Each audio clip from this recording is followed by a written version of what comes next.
Oi pessoal, no vídeo de hoje eu vou falar dos meus 10 filmes favoritos da vida. Eu decidi fazer esse vídeo bem comemorativo assim da volta do canal. Eu acho que eu fiquei mais ou menos um ano sem postar vídeo, muito por conta do trabalho, né? E mais tarde nesse vídeo, né, mais no finalzinho eu vou falar sobre essas mudanças da minha vida, o que tá acontecendo e a mudança da periodicidade do canal, né, dos vídeos do canal. Originalmente eu tava planejando só falar de 5, mas eu me empolguei um pouco e tô falando só de 10. E vamos lá pros filmes, né, de uma vez.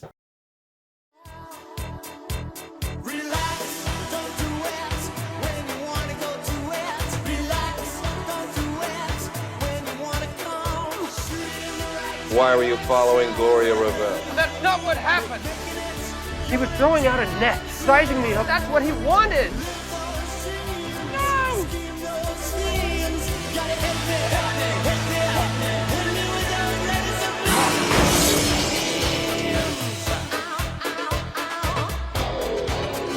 Eu tinha que colocar algum filme do Brian De Palma nessa lista, porque eu gosto muito dos filmes dele, tem uma pegada muito diferente, né? Ele está sempre meio que se inspirando muito no Hitchcock para fazer os filmes dele, mas ele sempre vai para essa parte mais do que a maioria dos críticos chamam de maneirismo, né? No cinema, quando você exagera tudo, quando você faz as coisas de forma um pouco mais descarada, assim, todos os truques, né? Todas as movimentações de câmera. E esse é o caso aqui, tipo, é o filme mais extremo, assim, do Brian De Palma, assim, tá cheio de comédia, cheio de humor, cheio de coisas... É um papo muito que ele fala, assim, a temática dos filmes dele é sobre esse voyeurismo, né? Essa coisa da gente estar sempre observando as pessoas, principalmente dessa coisa meio metalinguística, assim, do cinema, da gente como espectador, ver as coisas acontecendo na tela, né? Vendo essas pessoas fazendo essas coisas na tela. Nesse caso, o filme é sobre isso, né? Um cara que ele é convidado por uma amiga, assim, por uma pessoa que ele conhece, a ficar numa casa... lá no alto, acho que de Hollywood, né? Daí ele começa a observar uma moça lá de longe, ela começa meio que fazer umas danças sensuais pra ele. Daí, aos poucos, né, ele vai vendo que essa moça tá entrelaçada em uma trama muito meio macabra, assim, tem gente observando ela de longe. E aos poucos, ele vai entrando nesse mundo dela e testemunha ela sendo assassinada. Daí, nesse meio, assim, ele é meio perturbado da cabeça, assim. Ele acabou de ser demitido de um papel lá que ele tava fazendo um vampiro. E, enfim, o filme acontece muitas coisas além disso, né? Só que essa parte, tanto do voyeur, como ele entrando nesse mundo dos filmes exploitation, né? Esses filmes pornô, em geral... Como que o De Palma faz isso? Eu acho que muita gente vai achar brega, né? O que acontece no filme, como que ele repete algumas coisas no filme, né? Repete alguns, digamos, clichês no filme.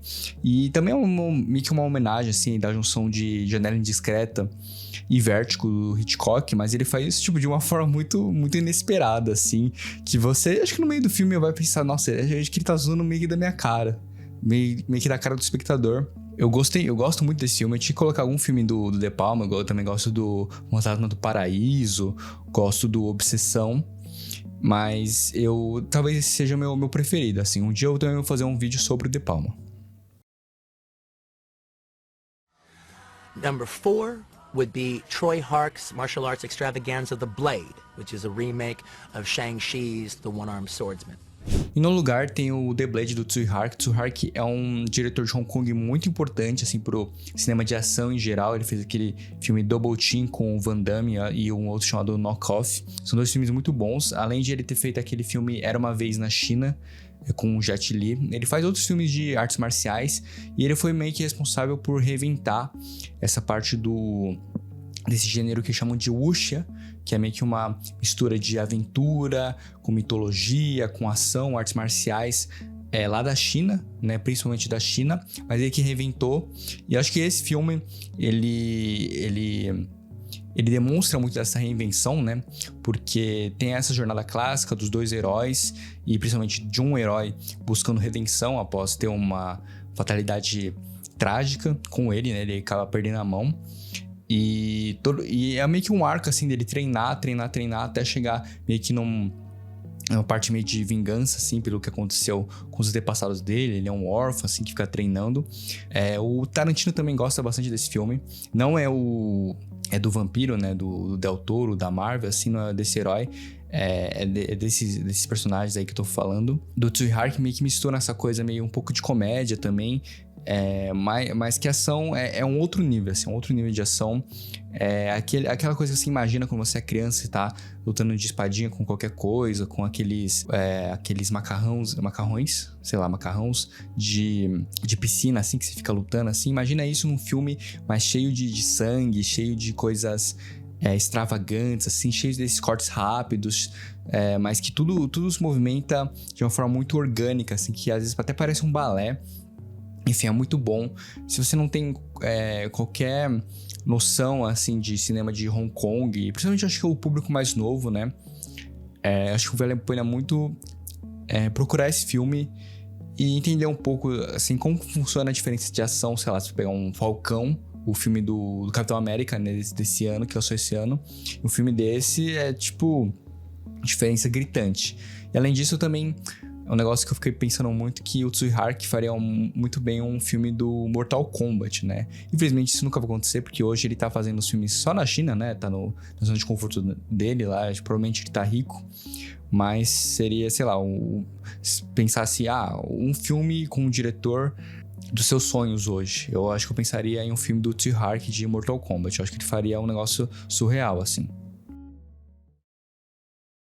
Hey, Tim! Tell him. It's not my fault. I didn't do it. I gotta tell who you didn't do what. Help! Help! Help! Call the police! What's with you? Are you nuts or something? Luckily, there was this girl who saw the whole thing. You're dead, pal. And what? So now she's the one in the Mr. Softy ice cream truck who's trying to kill me. They're all trying to kill me. I mean, I just wanted to leave. You know, my apartment, maybe meet a nice girl.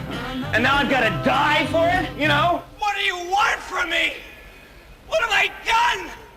I'm just a word processor, damn it. Depois de Horas é um filme que eu acho que muita gente nem conhece, né? Nem sabe que o Scorsese fez.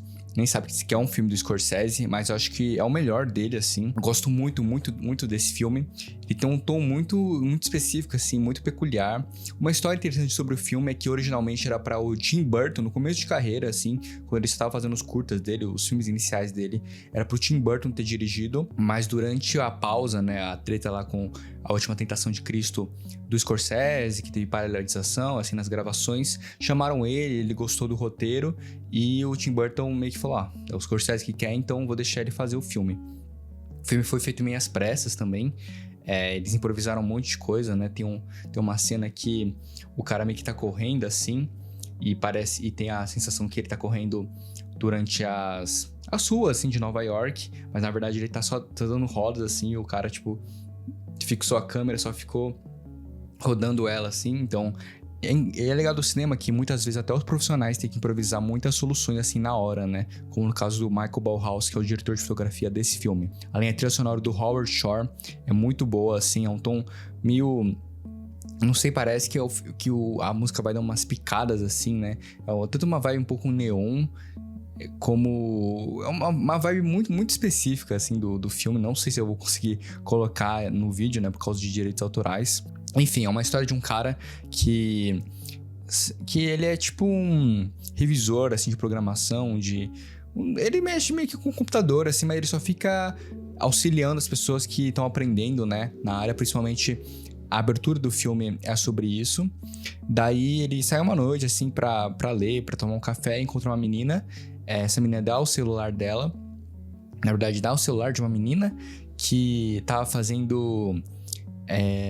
aqueles pesos de papel de bagels, né? Daqueles, tipo, pastelzinhos, daqueles biscoitos. Daí ele liga, né? E vai atrás dela. Eles meio que começam um romancinho entre os dois. Só que daí ele vê que essa menina não é muito o que ele achava. Ele tenta ir embora, né? Desse bairro do Sorro, que no caso parece um bairro meio perigoso, assim, meio aleatório.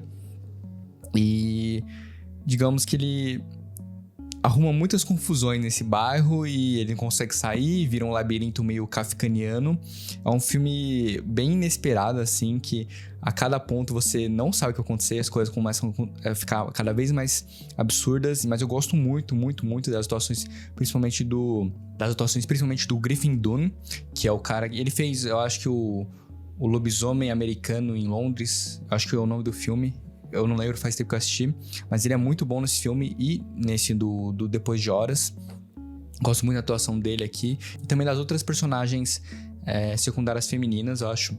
Cada uma delas com seus jeitinhos, com seus carismas, assim, muito, muito em ponto. Além também tem o Cheech Chong, acho que é o nome da dupla, que eles aparecem no filme também. Eles são meio que importantes pro final da trama.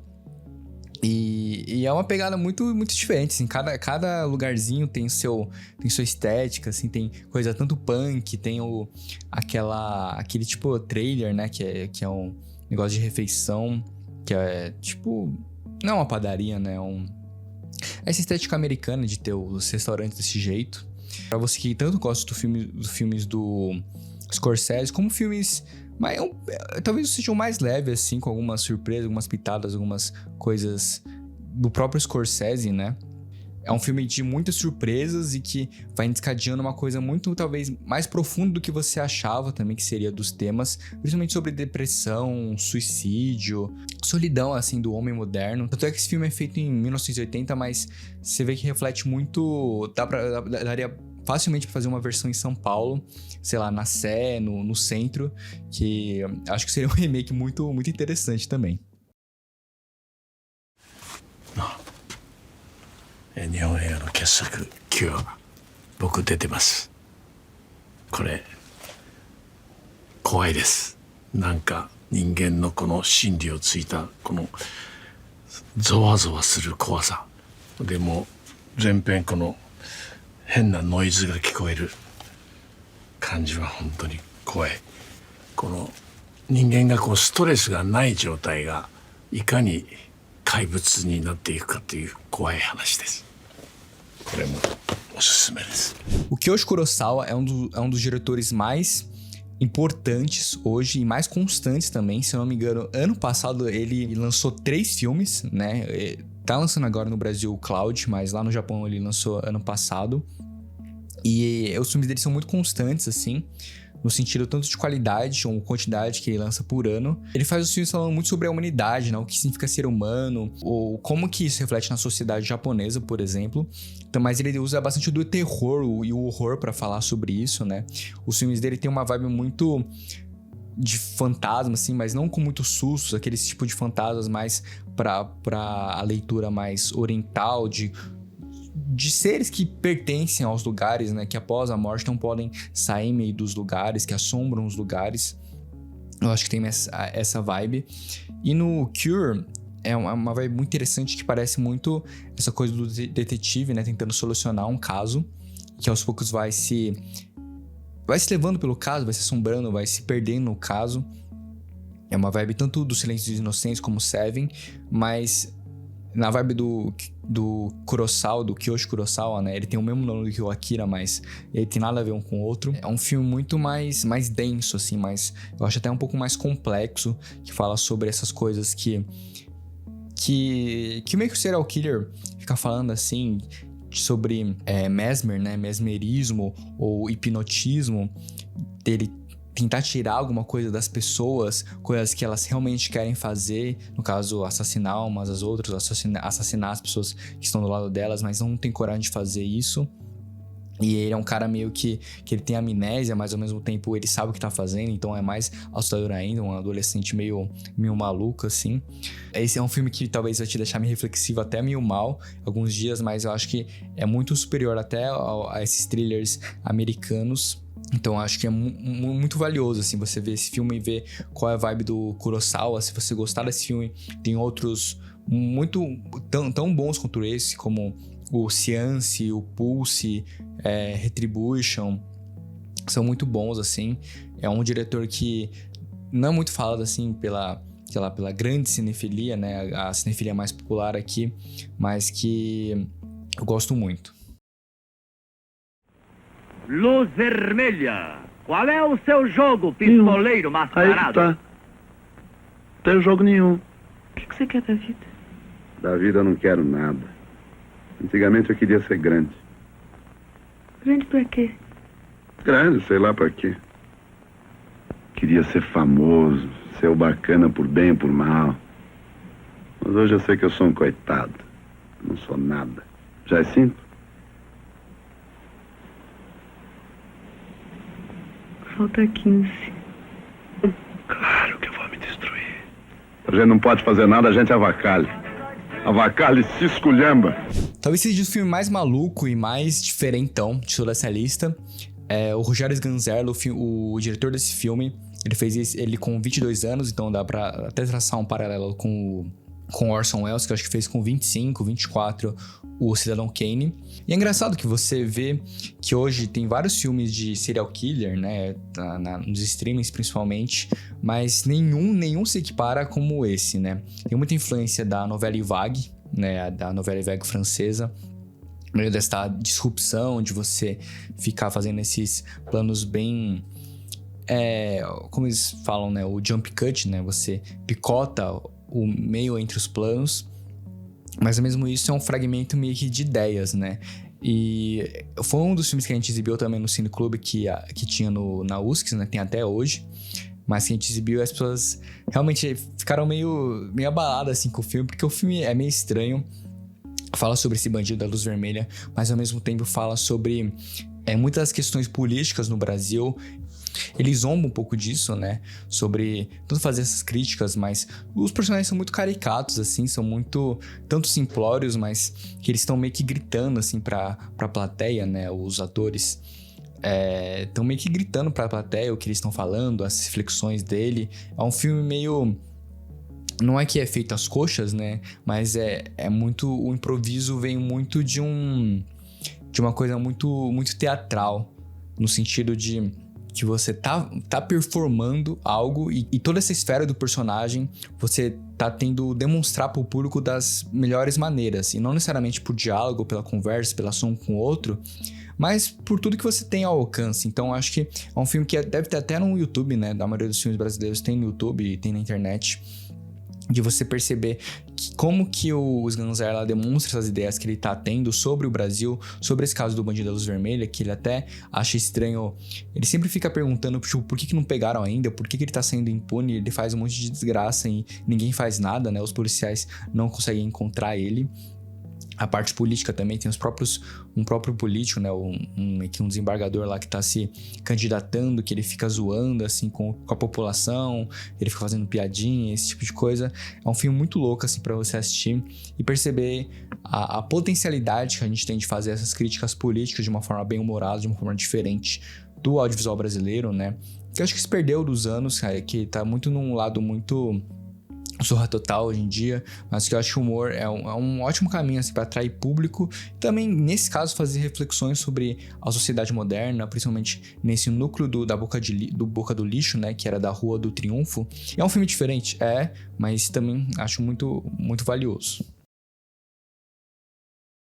You look amazing! You look amazing!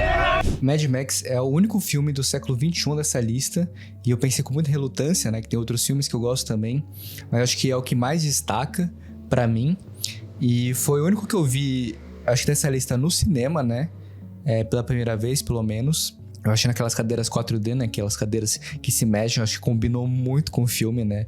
Foi uma sessão, tipo, acho que foi a melhor que eu tive na vida. E toda a construção de mitologia nesse filme, né, na verdade acho que é a reconstrução, né, ele tá recontando uma história de uma perspectiva diferente, de uma maneira que a gente nunca viu o personagem meio fragilizado desse jeito, né, o Max, com novos personagens, né, com a Furiosa, que teve o filme dela depois, contando as origens dela. E eu acho que tudo do filme é dirigido pra você ter essa imersão de estar lá, nesse ponto lá com os carros, na adrenalina, com os personagens, tanto na montagem, né. E outra recomendação falando desse filme é ver o documentário da feição desse filme, porque foram tipo 10, 15 anos deles tentando fazer o filme, daí não dava certo, porque tanto o orçamento tava ficando muito caro, como que as gravações estavam sendo muito adiadas, porque das condições climáticas. A gente teve até alguma vez que eles iam gravar, né, no deserto, só que choveu, daí no outro dia tava cheio de flores, né, cheio de planta, e eles falaram, mano, não vai dar pra gravar aqui. Enfim, daí depois de muitos anos, né, com os rumores que o filme até podia ter sido cancelado assim, o George Miller lança o filme, né, o filme ganha tantos Oscars, acho que perdeu pro Spotlight, se eu não me engano, no Oscar, mas dessa construção de mundo, né, dos War Boys serem devotos ao Immortal Joe, tem todas umas nomenclaturas para as coisas que eles estão falando lá do Valhalla, por exemplo, o V8, acho muito da hora. O filme tem os respiros necessários em todas as partes para você conseguir se conectar melhor com os personagens, você entender os caminhos que eles estão fazendo na vida deles, e além disso tem essas partes das acrobacias, das motos, parecendo Cirque du Soleil. Eu acho tudo uma junção, assim, desse mundo que o George Miller criou, uma coisa animal.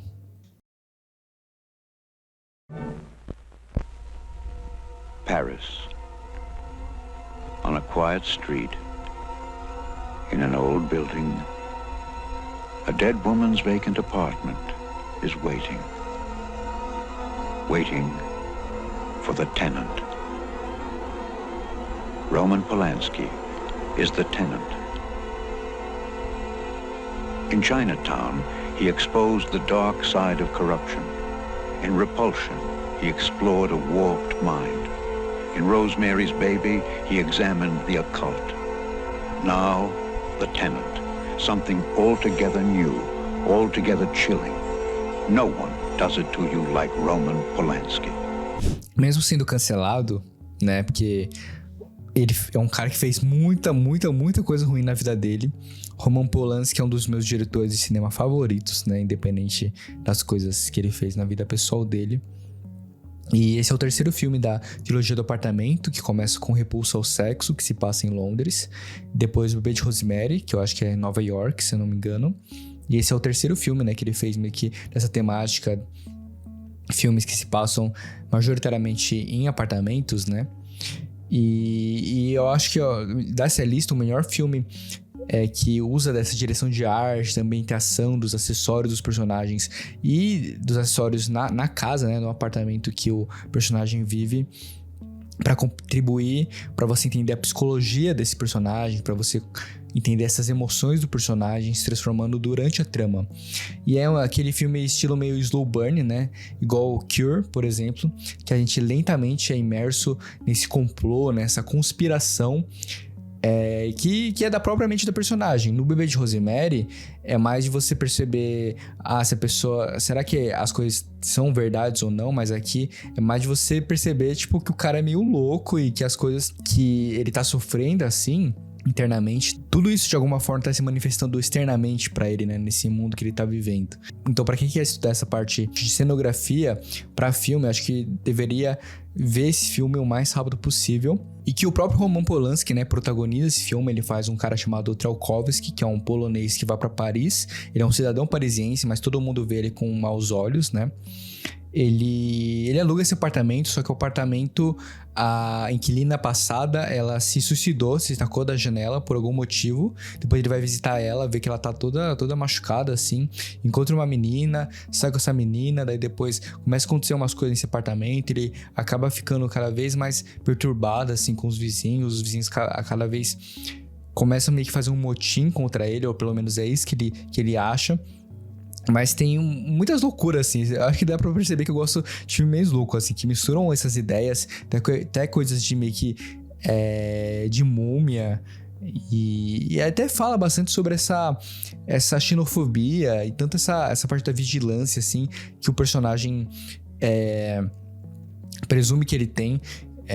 Conforme as pessoas, né, os vizinhos vão meio que encurralando ele, vão começar a perguntar sobre os barulhos que vem na casa dele, e isso acaba se misturando tanto com essa parte do preconceito, como dele também não ser muito confortável com o próprio corpo dele, né? Ele acaba acontecendo alguma coisa na trama, né? Ele acaba começando a se vestir de mulher também, e tendo outro tipo de personalidade à noite. Então, pra você ver como que toda essa trama se desencadeia, acho muito interessante. Tipo, eu não vou falar mais nada sobre o filme, que você tem que assistir, é um final meio fatalístico, assim, de um negócio que você não acredita, tem meio tragicômico. O Polanski tem um jeitinho bem de comédia meio sombria, né, comédia irônica, então tá aí uma outra recomendação. I love romantic films, and this film has just like this wonderful romantic comedy flavor to it, while at the same time being encapsulated in this crazy, frenetic Hong Kong world, which, as wild as the Hong Kong movies are when you see them in America, if you actually see them in Hong Kong, they don't seem so wild, because that's kind of what life is on the streets there. It kind of has that pace. It's very strange. Anyway, well, the movie will start in just a little bit. Then what we're going to do is, afterwards, I'm going to come back. And I'm going to talk about a couple anecdotes about the film and mention a few facts about Wong Kar-wai and some of the people in the film. And give you a couple more movies that if you like this one, you might want to check out. So I will see you after the movie's over. In the meantime, enjoy Chungking Express. Eu diria que esse é meu comfort movie, né? O Amores Expressos é um filme que eu tento ver pelo menos uma vez a cada ano, porque é um negócio que mexe tanto comigo, que você percebe tantas coisas, tantas nuances, assim, toda vez que você vê. Dessa vez eu percebi tantas coisas novas, assim, sobre a relação dos personagens. É meio que 2 filmes em um. Eles estão conectados por um pedacinho, assim, de nada. Só que eu acho que é muito mais você entender como que essas duas partes se completam, né? Como que essas duas tramas, tanto da primeira parte como a segunda parte, se completam e de uma forma muito mais emocional, né? De falar sobre sentimentos, falar sobre essa solidão em Metrópolis, nesse caso em Hong Kong. E outro filme que meio que foi feito às pressas, acho que eles demoraram 1 mês pra fazer o filme, porque o Wong Kar-wai, né, o diretor, tava em pausa de fazer um filme dele lá também desse gênero wuxia, e ele decidiu filmar esse enquanto essas gravações estavam pausadas. E acho que tem a trilha sonora mais marcante, assim, da minha vida, que é California Dreaming, do Mamas e Papas. Tem o Dreams, dos Cranberries, e que a própria protagonista, né, a Faye Wong, canta. What a Difference a Day Makes, da Dinah Washington. E Things in Life, do Dennis Brown, que aparece mais na primeira parte, que é meio que um reggaezinho, assim. E como falar, né, dos protagonistas, principalmente da segunda parte, né? A Faye Wong, que era uma cantora meio pop da época, que já era meio reconhecida, e o Tony Leung, que era um galã também, além da Brigitte Lin e o Takeshi Kaneshiro da primeira parte, que é uma parte mais policial, mais de perseguição, mas de você ver como que eles estão sozinhos, em cada um na sua, assim, procurando essas pistas, procurando um amor no meio do rolo, né, dos trabalhos deles, né. E eu acho interessante do filme também como que, igual no filme dos Gunzerlas, né, e o filme do Rock também, um negócio que eu gostei muito do Rock, o Lutador, é que você tem muitas cenas, tanto com figurantes ou cenas na rua, que você percebe que são pessoas mesmo, assim, podem estar caracterizadas, podem estar vestidas conforme a caracterização do filme, mas parecem pessoas mesmo. Hoje, sei lá, eu tive um problema muito forte com o Quarteto Fantástico, por exemplo. Eu achei que todos os figurantes das cenas, né, eles têm na ambientação lá que o filme tem, do retrofuturismo, pareceram, tipo, atores, assim, atores que estavam lá justamente pra câmera pegar o momento deles. Não pareceram pessoas que estavam vendo a vida delas, que estavam passeando por aí e que ocasionalmente estavam nesse espaço do Quarteto Fantástico. Mas é que eu acho que aqui também que eles filmam, né, na rua, mas como eles filmam os personagens secundários em geral, assim, parece que realmente são pessoas que têm seus sentimentos, que estão reagindo às coisas que estão acontecendo com elas. É uma coisa que é muito rara de ver o cinema hoje, principalmente porque o pessoal filma muito só cada pessoa em um plano. Não que isso é ruim, mas é só isso, uma pessoa por plano, ninguém tá mais comprometido a fazer composições com várias pessoas na tela, que eu acho que tem nesse caso, né, mas que tem, sei lá, nos filmes do Kurosawa, tanto do Kyoshi como do Akira. E é um filme que sempre tá emulando essa coisa da possibilidade, né, de a cada plano, de a cada cena, você vê as possibilidades do filme se abrindo, né, e fica curioso para como que essas duas histórias vão vão acontecer, vão terminar. E é outro filme que o Tarantino também gosta. Acho que ele fez um videozinho de 3 minutos assim, só falando sobre o filme. E veja porque tem uma estrutura diferenciada, fala sobre essas questões da solidão de uma forma um pouco mais cômica, mais leve, né? E é um filme que eu recomendo 100% pra todo mundo.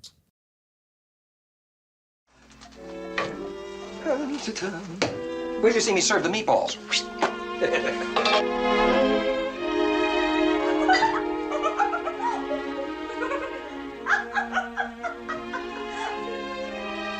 Mildred! He's at it again!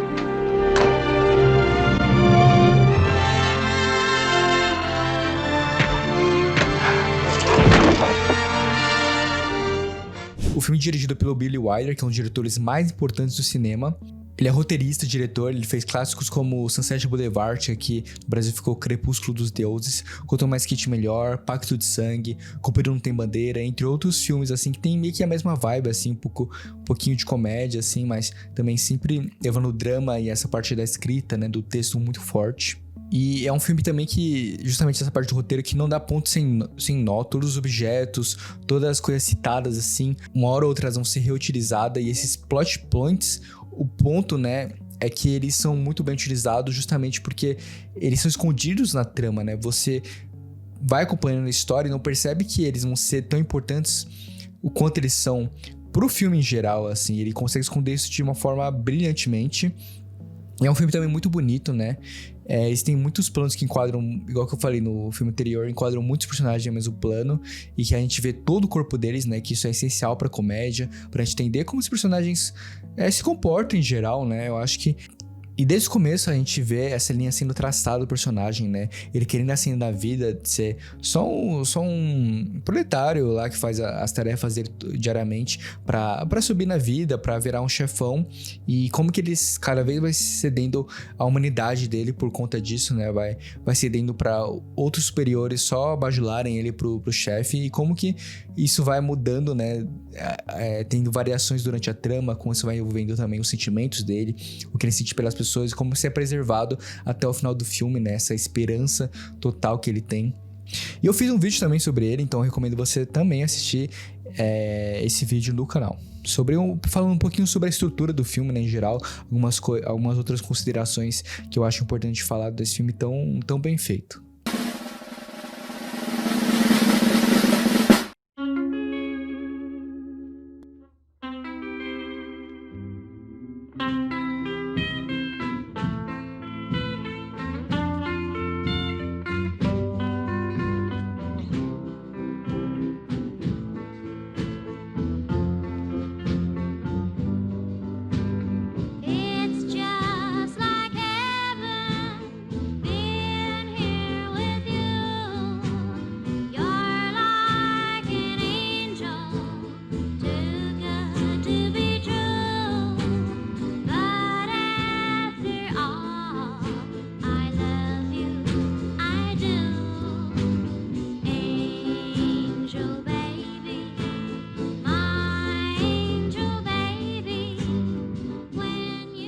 É engraçado que eu sempre cito ele quando as pessoas perguntam qual é o meu filme favorito e absolutamente ninguém assistiu esse filme.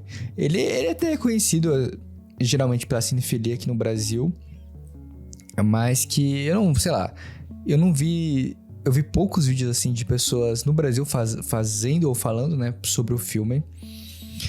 E é um trabalho de gênio. Eu acho que o Edward Young, né, o diretor, tem tantos filmes bons. Eu acho que ele tem uns 7, 8 filmes, mas todos os filmes são muito, muito bons.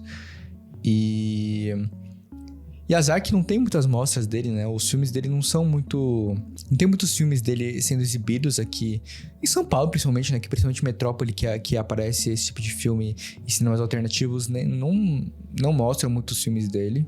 Deve ser por direito autoral ou coisa do tipo, porque eu também vejo algumas pessoas gostando dos filmes dele, principalmente desse e do Yi. Um Dia Quente de Verão é uma canção do Elvis.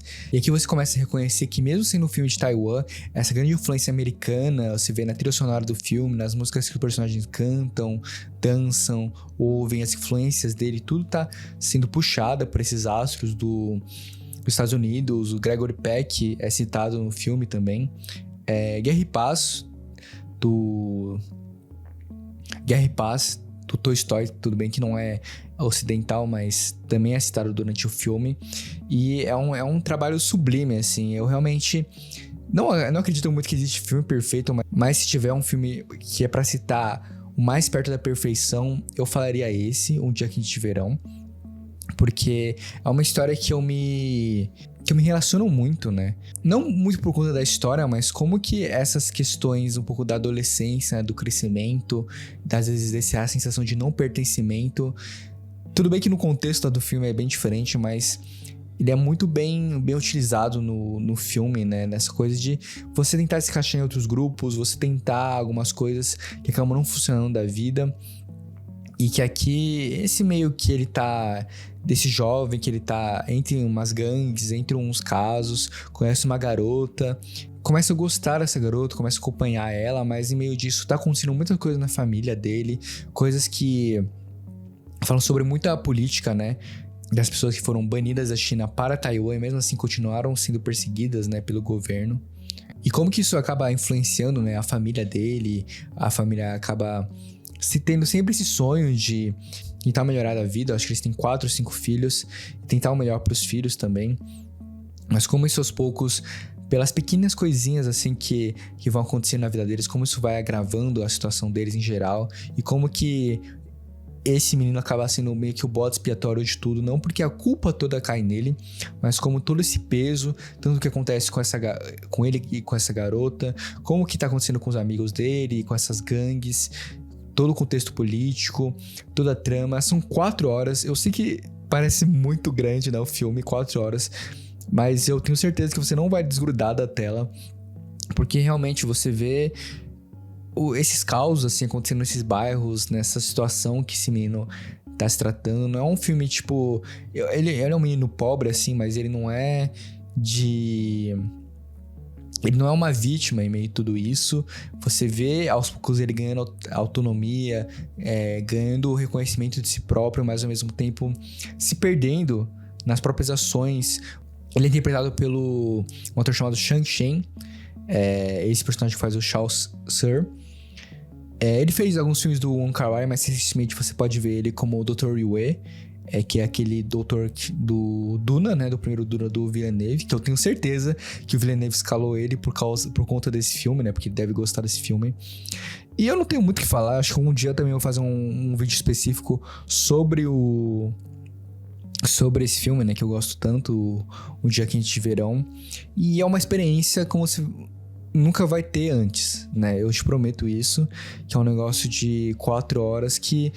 Tudo bem, você pode ver separado, né? Ver em partes, mas pega uma tarde, sim, que você não estiver vendo nada no final de semana e vê esse filme. Eu acho que deve ter no YouTube, você deve saber procurar, né? Mas que eu acho essencial pra todo mundo que quer entender de cinema, quer ver é o meu melhor filme da vida, né? O meu filme favorito. Veja esse filme. Por favor, veja esse filme, que realmente é um negócio que vai mudar a sua vida. Novidades da minha vida, né? Eu vou mudar para uma outra cidade, então todo aquele cenário, entre aspas, cenário, né? Que era basicamente minha cama, eu vou reformular, né? Vou ter o meu cantinho próprio. Estou um pouco assustado, mas um pouco com medo, né? Mas é a vida, né? A gente tem que evoluir, a gente tem que passar para outras etapas da nossa vida aos poucos, cada vez melhorando. Os vídeos vão melhorar também, eu vou querer fazer pelo menos um vídeo a cada 15 dias por aí, ou às vezes até a cada semana. Eu vou ter um outro trabalho, né? Mas vamos ver de equilibrar melhor isso. Vou tentar fazer mais essas reviews pocket de filmes que eu vou vendo, filmes atuais ou filmes antigos. E esses dias também eu vou postar lá no Instagram uma enquete de qual vai ser o tema do meu próximo vídeo, pra você votar lá. Então fique ligado, eu vou colocar aí a minha descrição do meu Instagram. Eu até pensei em fazer um Instagram pessoal, né, pra separar os dois, mas acho que daria muito trabalho, né, por causa do seguidor, esse tipo de coisa. Então me segue lá que eu vou começar a postar outro tipo de conteúdos também. E agradecer também porque tiveram pessoas que se inscreveram no canal, que comentaram coisas no canal durante esse hiato, essa pausa do canal. Agradecer vocês, agradecer todo o comprometimento, né, das pessoas ainda falarem pra mim que gostavam dos meus vídeos, que gostariam que eu voltasse. Eu voltei, né? E gostaria de falar de coisas além de cinema, de livros, de coisas pessoais também, eu acho interessante falar. Tem essa ideia de fazer um vídeo sobre se vale a pena fazer faculdade de audiovisual. Então, se você quiser ver esse vídeo rápido, né? Que esse vídeo seja feito rápido, volta lá no Instagram que eu vou estar postando essa enquete esses dias. E por último, né? Tanto desses agradecimentos, mas falar pra você também deixar nos comentários o seu top 10 de filmes que você mais gosta, seus filmes favoritos. Podem ser, tipo, você achar que são filmes bons ou bons ruins, que você mais gosta de ver, mas tenha o seu próprio critério. Pode deixar nos comentários que eu vou adorar ler, vou adorar comentar. Seja uma pessoa conhecida, né, que me conhece pessoalmente, ou pessoa que me conhecia pelo YouTube, pode deixar que essa nova fase do canal eu vou estar totalmente comprometido, o canal vai ficar mais profissional. Eu acho que é isso. Obrigado por tudo e até a próxima.